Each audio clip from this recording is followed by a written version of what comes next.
क्या बनाता है जब आप बाइबल को मनन करते हैं, जब आप प्रार्थना करते हैं, तो वो क्या क्या देता है आपको अंदर से? वो क्या देता है? आत्मिकता की बल देता है आपको। क्या देता है? आत्मिकता की बल। आपको निरंतरन परमेश्वर की उपस्थिति में वो लेकर आपको जाएगा। हालेलुया। ये वचन की पावर है। वचन आपको परिस्थितियों को बदल सकता है। तो आज हम थोड़ा उस उच्च स्थान के वर्ड को आज हम सीखेंगे।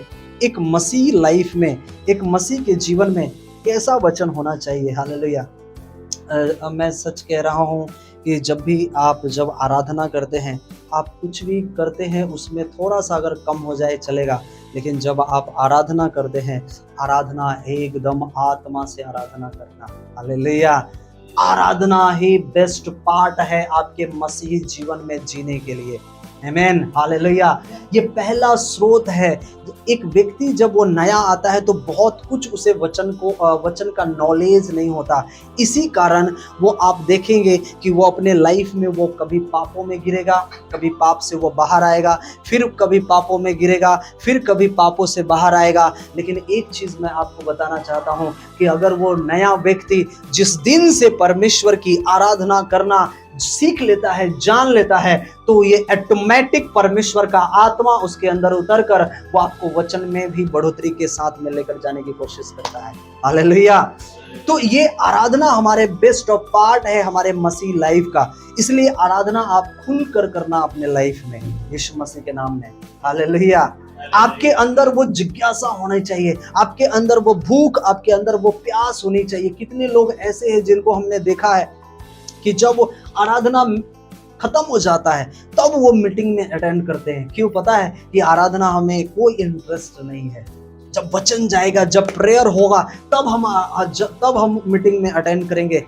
वो टाइम को फिक्स देखते हैं, 5:45 बजे तक आराधना चलेगा, 5:30 बजे तक आराधना चलेगा। हम आधा घंटा पहले नहीं जाएंगे, 1 घंटा पहले नहीं जाएंगे आराधना में। हम कब जाएंगे?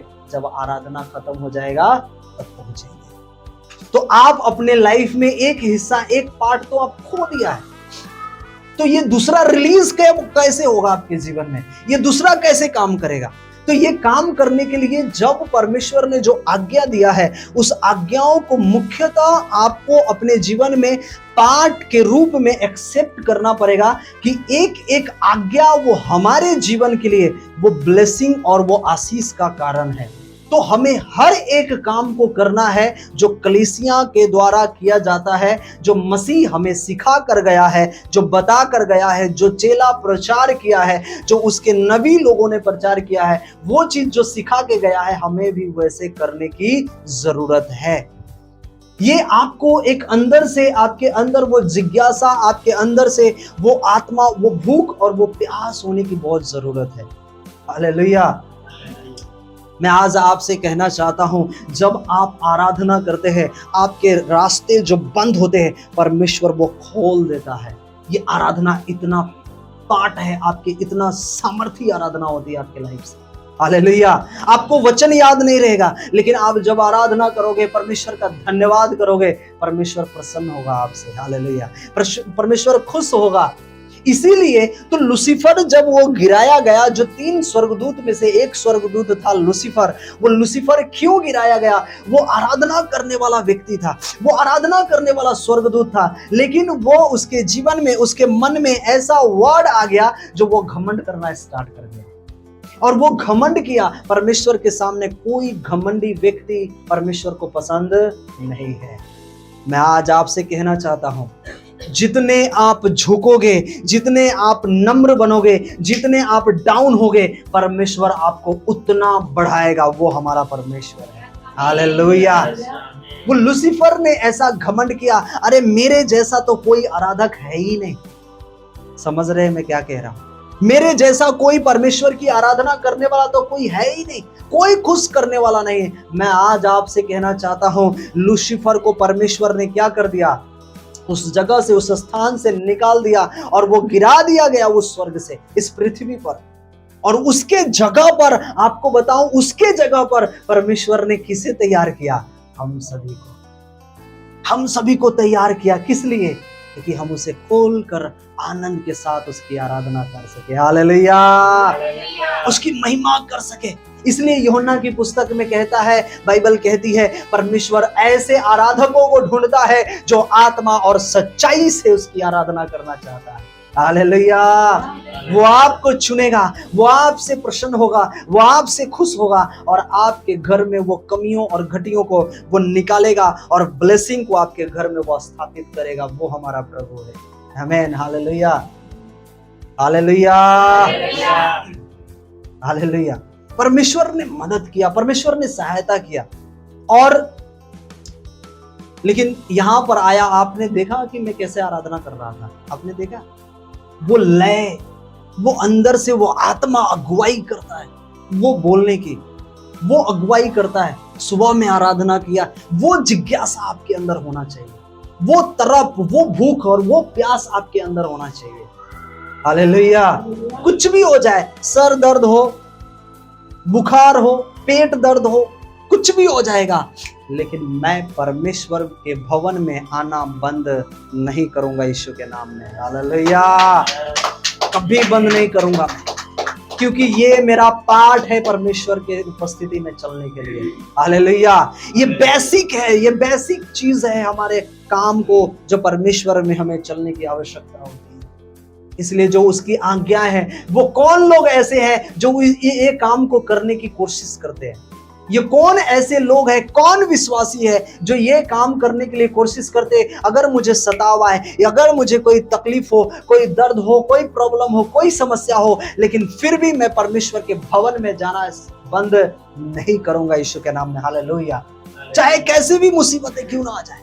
मैंने शुक्रवार के दिन देखा था हमने कि चाहे कैसी भी आपके जीवन में तकलीफ क्यों ना आ जाए, लेकिन परमेश्वर के विश्वास में तो स्थिर बने रहना। हालेलुया, चाहे कैसे भी प्रॉब्लम क्यों ना आ जाए, उसके विश्वास में तुम स्थिर रहोगे। बाइबल कहती है कि जब विश्वास तुम्हारे जीवन में स्थिरता को लेकर आएगा, तो तुम्हारे जीवन में वो ब्लेसिंग को भी लेकर आएगा यीशु के नाम में। हालेलुया, अपने जीवन में वो बरकतों को भी लेकर आएगा, आपके जीवन में वो आशीषों को भी लेकर आएगा।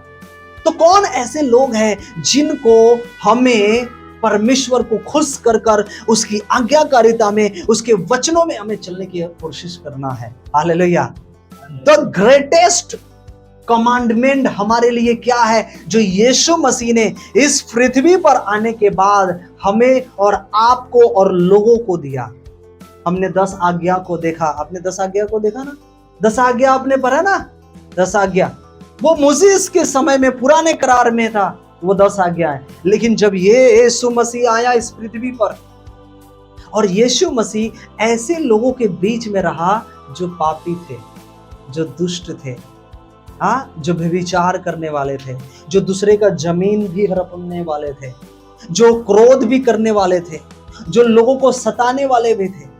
धर्म की परिभाषा तो वो जानते थे कि नहीं, परमेश्वर को हम जानते हैं, तू मुझे क्या बताएगा, यीशु मसीह को कह रहे थे लोग। लेकिन जो यीशु आकर लोगों को बताया, वो सबसे उत्तम, वो आज्ञा जो दिया, जो लोगों को सिखाया, वो हम विश्वासियों को सीखना बहुत जरूरी है। हम सिर्फ उन आज्ञाओं को देखते हैं जो परमेश्वर ने मूसा को दिया था ना, 10 आज्ञा, जो निर्गमन की पुस्तक, व्यवस्था वर्णन की पुस्तक में पढ़ते। 10 आज्ञा, चोरी ना करना, व्यभिचार ना करना, पाप ना, दूसरे को परमेश्वर ना मानना, मूर्त खोद कर ना बनाना, किसी के घर की लालच ना करना। ऐसे ऐसे परमेश्वर ने 10 आज्ञा दिया। लेकिन एक चीज हमें हमारे जीवन में ये न्यू टेस्टमेंट में हमें देखने को मिला, जब ये यीशु मसीह इस पृथ्वी पर रहा और ऐसे लोगों के बीच में रहा जो लोग पापों से भरे थे, गुनाहों से भरे थे, झूठ बोलने में भरे थे, पापों में भरे थे, व्यभिचारों में भरे थे, दारू और मदिरा में भरे थे, पाप करने में लौलीन हो चुके थे। उन बीच में रहकर अपने आप को प्रभु यीशु मसीह पवित्र रखा, शुद्ध रखा और उसे लोगों को बताया कि देख, मैं जो परमेश्वर का पुत्र हूं, मैं जो परमेश्वर की ओर से आया हूं, जो आज्ञा मुझे पिता ने दिया है, वो आज्ञा मैं तुम्हें बताने के लिए आया हूं। और ये आज्ञा क्या है जो तू सीखेगा और तू ब्लेस होगा यीशु के नाम में। मैं एक चीज आपसे कहना चाहता हूं, ध्यान से सुनिएगा। जो यीशु आपको सिखाया है और जो सिखाना चाहता है वो आपको सीखना बहुत जरूरी है। ये बहुत सारी आज्ञाएं हैं जो हमें वो जानने की कोशिश करना है। उसमें से सबसे मुख्यतः और प्रथम आज्ञा ये है कि मत्ती